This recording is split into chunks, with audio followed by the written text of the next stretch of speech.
students, today we learn role of the states. So let me start now. Role of the states. What is the role of this state? The values of nationalism, secularism and democracy and goals. Economic development and social change are the ones that determine the role of the states. This role may be described as follow. First point is peace and order. The state ensure peace and order in the society. The core purpose of the state is protection. This role has also been described as a state building.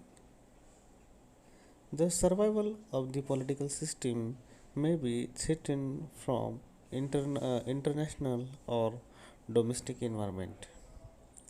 The maintenance of security and survival of the state, its constitution and political order is one of the key role of the states. Welcome dear student, आज हम पढ़ने वाले हैं role of the states, हमारे पहले chapter का दूसरा point. तो शुरू करते हैं दोस्तों। दूसरा पॉइंट है हमारा पीस, लॉ एंड ऑर्डर। रियासत समाज में अमन और सुरक्षा प्रस्थापित करने का काम करती है। रियासत का मुख्य उद्देश्य होता है कि मुल्क की सुरक्षा करना। इसी कार्य को बिल्डिंग नेशन कहा जाता है, बिल्डिंग नेशन का काम कहा जाता है। यानी अपने मुल्क को डेवलप करना, उसका स्ट्रक्चर इस तरह से फ्रेम करना कि इसे हर तरीके से टोटल होल डेवलपमेंट यहाँ पर हम कह सकते हैं। यहाँ पर सियासी व्यवस्था का अस्तित्व इंटरनेशनल या फिर मुल्क की अंदरूनी माहौल की वजह से क्या हो सकता है, खतरे में आ सकता है या इसे धोखा हो सकता है। मुल्क की सुरक्षा करना, उसका अस्तित्व कायम रखना, संविधान और सियासी सिस्टम को कायम रखना, इनमें रियासत का जो रोल होता है ये बहुत ही इम्पोर्टेंट रोल होता है। यहाँ पर कि मेन रियासत का काम यहाँ पर होता है कि अपने मुल्क को क्या करना, अपने मुल्क की हिफाजत करना। यहाँ पर सबसे बड़ा रोल रियासत का माना जाता है। Second point is economic development.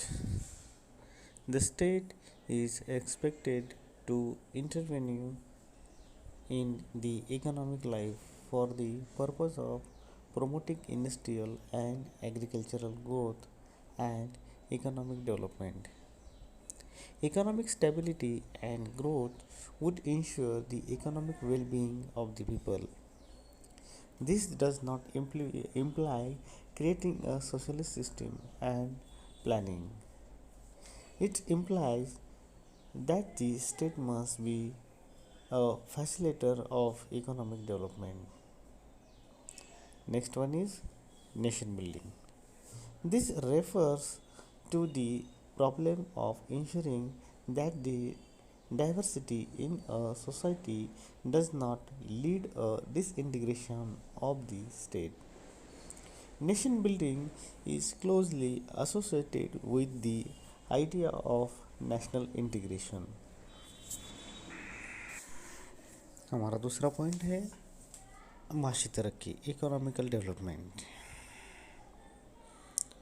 मुल्क की तरक्की इंडस्ट्रियल, एग्रीकल्चरल और इकोनॉमिकल ग्रोथ के लिए रियासत ने ठोस कदम उठाने ज़रूरी होते हैं। कोई भी नेशन हो, चाहे रियासत हो, अगर उसे मजबूती के साथ अगर आगे बढ़ना है तो उसने इंडस्ट्रियल सेक्टर में, एग्रीकल्चरल सेक्टर में और इकोनॉमिकल ग्रोथ के लिए कुछ ठोस पॉलिसीज़ को क्या करना पड़ता है, अपनाना पड़ता है या फ्रेम करना पड़ता है। इकोनॉमिकल स्टेबिलिटी और ग्रोथ, इससे लोगों का आर्थिक हित हम क्या कर सकते हैं, पा सकते हैं। लेकिन इसका मतलब यहाँ पर हमें समाजवादी व्यवस्था का निर्माण करना नहीं होता है, बल्कि रियासत ने माशी तरक्की के लिए कुछ ज़रूरी सुविधाएं जो होती है उसे लोगों को अवेलेबल करवा के देना यहाँ पर ज़रूरी माना जाता है। तो दोस्तों इस पॉइंट में हमें सबसे मेन कौन सी पॉइंट के ऊपर फोकस करना है कि जो रियासत अपने मुल्क को इकोनॉमिकल ग्रोथ की तरफ अगर लेके जाना है तो लोगों को या आवाम के लिए अब उस रियासत के लिए कुछ अच्छे डिसीजन यहाँ पर लेने पड़ते हैं। किसी भी रियासत जब आगे बढ़ती है तो इंडस्ट्रीज और एग्रीकल्चर इसमें क्या करने पड़ते हैं, आपको ठोस उपाय योजना इनके माध्यम से करने पड़ते हैं। तो दोस्तों हमारा नेक्स्ट पॉइंट है नेशन बिल्डिंग। नेशन बिल्डिंग में समाज की विविधता की वजह से रियासत खत्म नहीं होनी चाहिए, इसकी जिम्मेदारी रियासत ने लेनी चाहिए। नेशनल यूनिटी का कंसेप्ट नेशन बिल्डिंग से बहुत करीबी रिश्ता होता है। Last point in this video, governance. Involvement of the member of the society in the decision making process of the state is good governance. This is sometimes referred to the democratization of the creation of participatory state. Last point is welfare. This refers to the application of principle of social justice, fairness and equality. The state is expected to rectify the imbalance in the society so that the marginalized sections of the society do not suffer. Last point in this video, governance. समाज में लोगों का रियासत की फैसले लेने की प्रक्रिया में सहयोग होना बहुत ज़रूरी माना जाता है और यह एक गुड गवर्नेंस का साइन भी हम कह सकते हैं। इसे लोकतंत्र या पार्टिसिपेटरी स्टेट इस नाम से जाना जाता है। आखिरी पॉइंट, सोशल वेलफेयर। समाजी इंसाफ, इक्वलिटी इन वैल्यूज़ को इस्तेमाल करके आवाम की भलाई के लिए करना चाहिए। समाज में इक्वलिटी के ज़रिए और इंसाफ के ज़रिए, सोशल जस्टिस के ज़रिए लोगों का हमेशा हित रियासत ने सामने रखना चाहिए। समाज में जो पिछड़ा हुआ वर्ग है, जो गरीब लोग हैं, उन्हें तरक्की में फ्लो में लाना यह एक रियासत की बहुत बड़ी जिम्मेदारी होती है।